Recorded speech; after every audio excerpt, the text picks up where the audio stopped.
let's talk about wedding vendors and the fact that there are some amazing wedding vendors, great attitude, great professionalism. And then there are some that it's like they came from the pits of hell.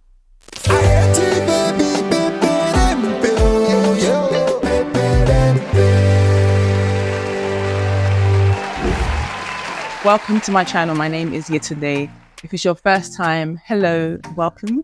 I hope you enjoy yourself here. And if you are a subscriber, hey, I hope you've been commenting, liking and sharing. And if you haven't, why don't you start from this video? Abby? Okay, let's get into this story. I was with my mum the other day and we were reminiscing about my wedding day. I got married almost 7 years ago and, it was a great day. My husband and I had the best time. I said, and hi. My husband and I had the best time. We had been very intentional about the fact that we wanted to have fun on our wedding day. Obviously, when you're planning a major event, there are hiccups and it can be quite stressful. But thankfully, we had a really good planner. She was great. Shout out to Vivian, the event girl. She did a great job. And she was very hands-on, which really helped and alleviated a lot of the stress that would have been added. But nevertheless, there will be things that will go wrong. We had some vendors that were not doing great things. I had one had to completely drop out with one, and that was all before the day. But one of the worst interactions I had with a vendor was on my actual wedding day.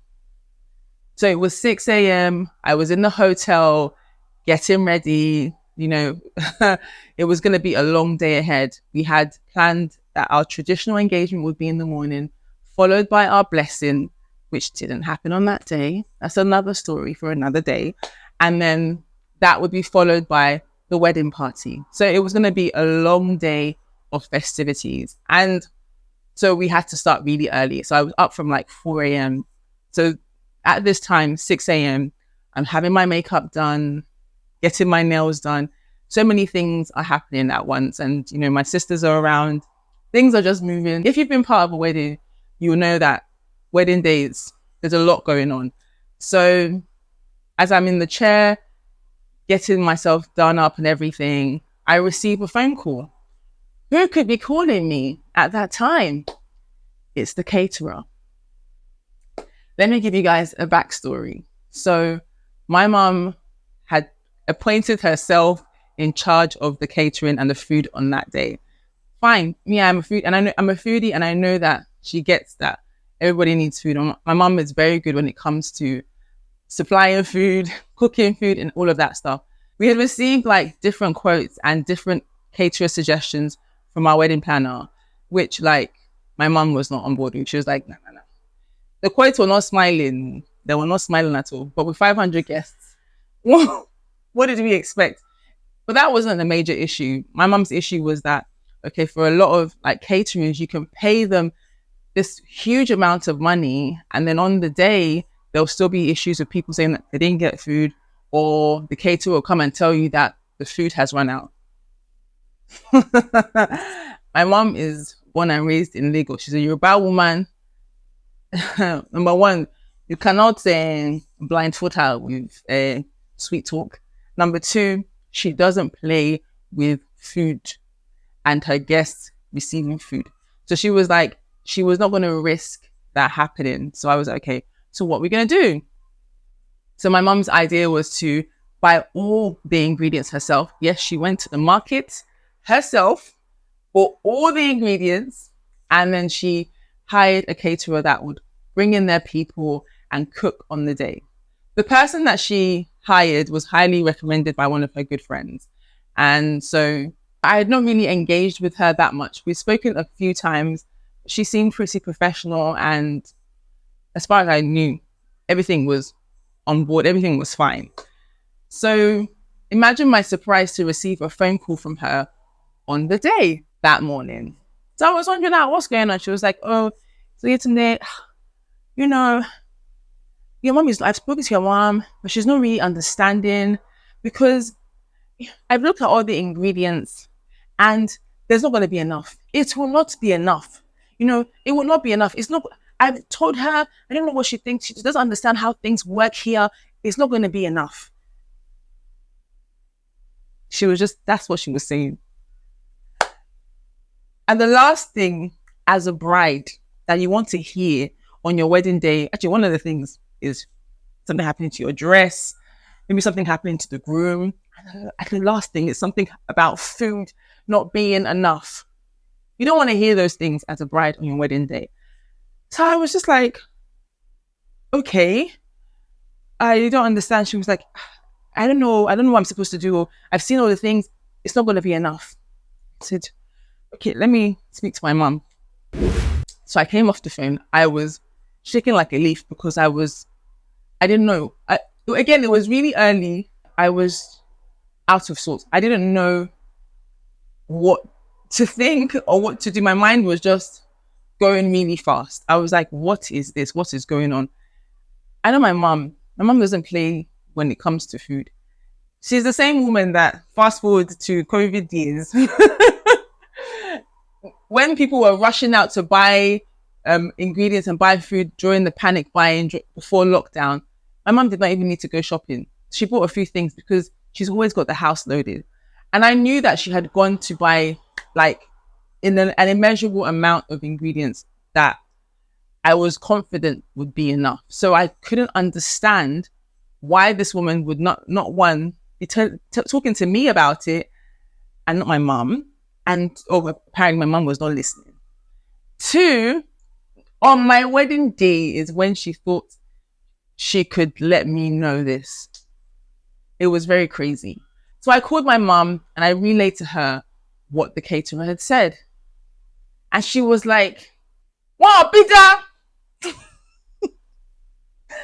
If you're Yoruba, you know what that means.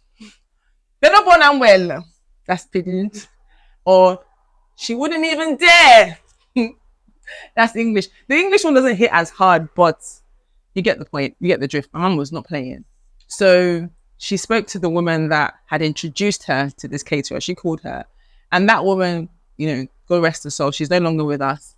But she was a no-nonsense woman as well. So when my mum called her, she was like, don't worry, it's fine. We'll sort this out. So my mum had called me back and said, don't worry, she's going to call her now. Everything is going to be fine. Just focus. Don't worry about anything. I was like, okay. I kid you not, guys. The caterer called me back and she was like, okay, don't worry, everything is fine. There's no problem. Everything will be fine. Like, there was so much food. You know that when that song the Yoruba song, it says, Aje yo, Atodi lole, like, I'll eat and be full. And I'm gonna pack some home. Oh my gosh. Like, literally, there was so much food. I had people telling me that they had eaten seconds, thirds, fourths. They had packed some home. Like, I had family members packing food home afterwards because there was so much food. Like, so and I think back to that. I don't know what I would have done if, number one, it was just me that had to make that decision, or if I had to figure out maybe I had to go around and rush to buy ingredients, which thankfully we didn't even have to do.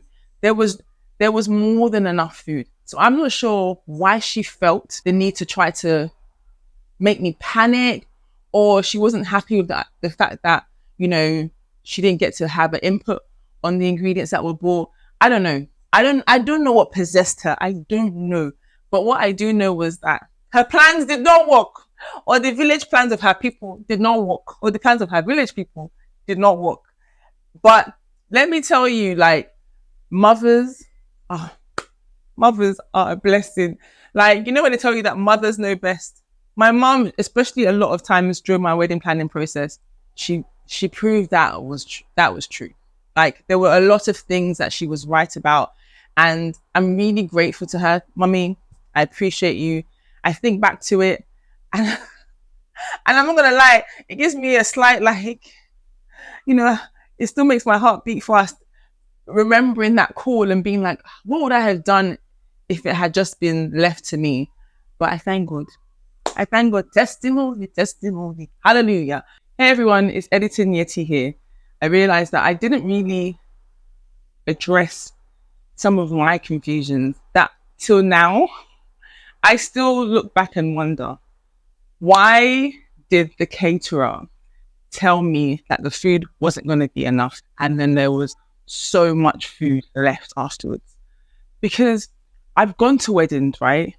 And I know that, once you enter the hall, you enter the reception and you see the magnificence of it all, how beautifully decorated it is, you know that a lot of money has been spent, and you will sit down and everything, enjoying the wedding, enjoying the processes, and not receive any food. And I know I'm not the only one. Imagine going to a wedding that you know that the bride and groom and their families have spent so much money and people don't get any food. I have been to weddings, especially receptions, where if you don't pay the waiters, you ask them to get you food, they won't come back. They'll come back and tell you that there's nothing left, or they'll come back and give you like scraps of food. This is a wedding that I know people have spent money on. Why does that happen? And again, I had addressed the fact that my mum was reluctant to pay a caterer to solely get the ingredients and essentially provide everything, because she had also been to weddings and heard similar stories where people had spent so much money on food and received nothing. This is happening and it needs to be addressed, because I don't know how, but if you're I don't know how, but if you're planning to get married or you're in the process of planning your wedding, you need to be very mindful with caterers and their wait staff. I have seen wait staff sneaking off with food. I've seen it with my own eyes. This is not like literally taking bottles as well. I'm not saying that people don't want to have their own, people want to, sometimes it's the perks of the job, but stay professional whilst the job is still going on. It's crazy to go to a wedding. I eat before I go to weddings, right? But imagine you know the person that has gotten married, you know that they've spent a lot. You can see that they spent a lot, and yet people aren't getting food. Why?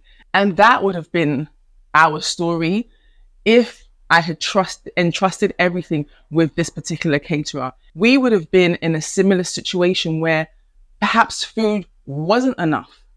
If I had entrusted everything to this particular caterer. And it's so crazy because you are at the mercy of these people. You pay them and you expect to receive what you've paid for. And then on the day, it's a different story. Make it make sense, industry. We need to make it make sense. Why is this happening? And I know I'm not the only one that has seen this. Literally, I have seen people pay waiters to be bringing food to their to their tables at weddings. I've been to weddings where they may bypass my table and they'll be they're constantly bringing food, and then they'll come and bring me a different type of meal. It's just really crazy, and I think it really needs to be addressed. This is happening too much, and I feel like it kind of spoils the experience of weddings. I'm very cautious about the weddings that I go to. I prefer to know the person pretty well. I don't want to go there and be made to feel some certain kind of way. Even if I eat before I go, I always eat before I go. It's nice to be offered. And it's weird to be in a place where it's that you're just seeing food pass you by, or they'll come and tell you that, yeah, there's none. And the attitude that some of the waiters give is mind-blowingly appalling. So yeah, we need to work on this, guys. It needs to be worked on. Let's discuss it as well, because I'm sure I'm not the only one that has seen this kind of behavior. Yeah. But that woman, I know, if not for the fact that I had my mum on board and we had managed the resources ourselves, only God knows what it would have been like. Along Shanwell. Honestly, I had to come back and say this because I realized I'd left that part out at the end of the video. So, all right, guys, don't forget to subscribe. Don't forget to subscribe, like, and share. Like I said, bye.